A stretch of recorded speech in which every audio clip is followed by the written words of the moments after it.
बिहार सरकार ने यानी केंद्र माध्यमिक शिक्षा के निदेशक कन्हैया प्रसाद श्रीवास्तव की तरफ से एक नोटिस जारी हुआ है कि बिहार में कार्यरत लगभग 5-6 वर्षों से जो अतिथि शिक्षक हैं यानी गेस्ट फैकल्टी हैं, उनकी सेवा समाप्त कर दी गई है। कहने का मतलब है कि 9वीं से 10वीं के लगभग 37,000 और 11वीं से 12वीं के लगभग 57,000 और लगभग 94,738 यानी 95,000 लगभग जो अतिथि शिक्षक है, उनकी सेवा समाप्त कर दी गई है। के पाठक की तरफ से बिहार शिक्षा विभाग की तरफ से एक नोटिस आया है। बहुत बड़ा सवाल है और आज के दिन में, आज के समय में इस तरह का जो नोटिस आना कहीं ना कहीं उन अतिथि शिक्षकों के लिए बहुत बड़ा धक्का जैसा है, जो लगभग 5-6 वर्षों से राज्य के विभिन्न विद्यालयों में अध्यापन करा रहे हैं और उनकी सेवा एकाएक समाप्त कर दी गई है। साथियों,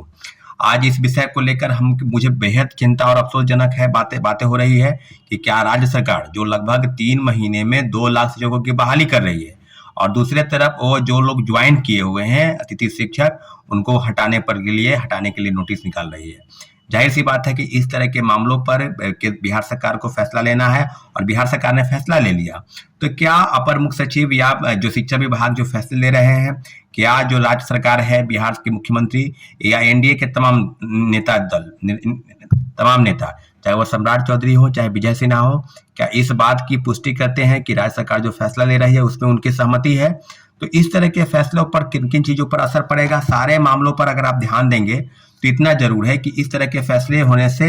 केंद्र की जो सरकार है या राज्य सरकार में जो शिक्षकों के प्रति जिस प्रकार का रवैया है, उस रवैयों पर आप स्पष्ट समझ लीजिए कि TRE 1 से लेकर TRE 2 तक जिस तरह के सप्लीमेंट्री रिजल्ट के नाम पर धोखा हुआ और लगातार विरोध जब चल रहा था तो उनके तरफ से एक नोटिस आता था कि आप प्रेस में बोल नहीं सकते, अगर प्रेस में बोलेंगे तो आपको मीडिया बाइट सहित जितनी भी चीजें हैं सबके नोटिस निकाली जाएगी।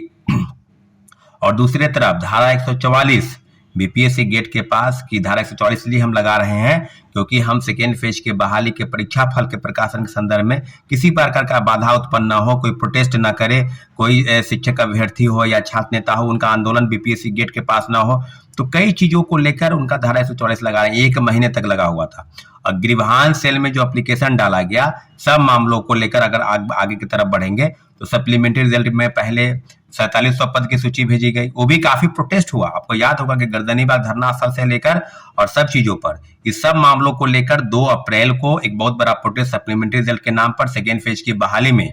जो शिक्षा विभाग द्वारा 14,700 पदों की सूची भेजकर उसे रोक लिया गया। तो सारे लोग 1 to 5 से लेकर 11-12 तक, कहने का मतलब कि प्रारंभिक से लेकर उच्चतर माध्यमिक तक जितने भी अभ्यर्थी थे सब इंतजार कर रहे थे कि रिजल्ट आएगा और सारी चीजों पर अपडेट वो बता रहे थे। तो क्या इस तरह के मामलों पर राज्य सरकार की गंभीरता किस प्रकार से काम कर रही है? क्या सप्लीमेंट्री रिजल्ट के नाम पर जिस प्रकार का धोखा और षड्यंत्र पहले महागठबंधन की सरकार और आज एनडीए की सरकार, तमाम बड़े लोग, चाहे सुशील मोदी तो स्पष्ट बोलते थे कि 40,000 पदों पर सप्लीमेंट्री रिजल्ट आना चाहिए। तो क्या 3 चीज पर बीपीएससी ने स्पष्ट दावा किया था, drop out student, multiple result और फर्जीवाड़ा। तो ये मल्टीपल रिजल्ट 14,700 बना था जिसको लेकर बीपीएससी तैयारी भी कर रही थी, लेकिन एकाएक अचानक बिहार सरकार के फैसले से वो रुक गया और सब सीटों का घालमेल चल के जो खेल हुआ वो आप समझ लीजिए कि तीसरे फेज की बहाली में टोटली रूप से भंडाफोड़ हो चुका है। तो सप्लीमेंट्री रिजल्ट में काफी चीजें हुई। TRE 1 में दर्जनों याचिका दायर है।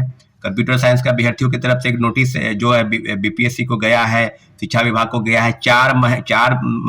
सप्ताह में हलफनामा के दौरान आपको एक जवाब देना है। दूसरी तरफ उर्दू के अभ्यर्थियों के लिए नोटिस आने वाला है। दूसरी तरफ कई मामले 1 to 5 से लेकर सप्लीमेंट्री रिजल्ट के कई जो केस दर्ज हैं माननीय उच्च न्यायालय में, सब मामलों पर फैसला आना है। तो 1 to 1 सब फैसला आ जाएगा और क्या आगे होगा नहीं होगा सबको आपको अपडेट कराएंगे। लेकिन इतना जरूर है कि कई अभ्यर्थियों का ये कहना था कि सप्लीमेंट्री रिजल्ट के नाम पर जो प्रोटेस्ट हो रहा है 2 अप्रैल को होने वाला है, उसमें जितने भी शिक्षक अभ्यर्थी हैं पूरक परिणाम जारी होने के लिए अपने तैयारी में कमर कस रहे हैं, सब पटना पहुंचे और 2 अप्रैल को बहुत बड़ा आंदोलन सप्लीमेंट्री रिजल्ट में बिहार सरकार और शिक्षा विभाग के खिलाफ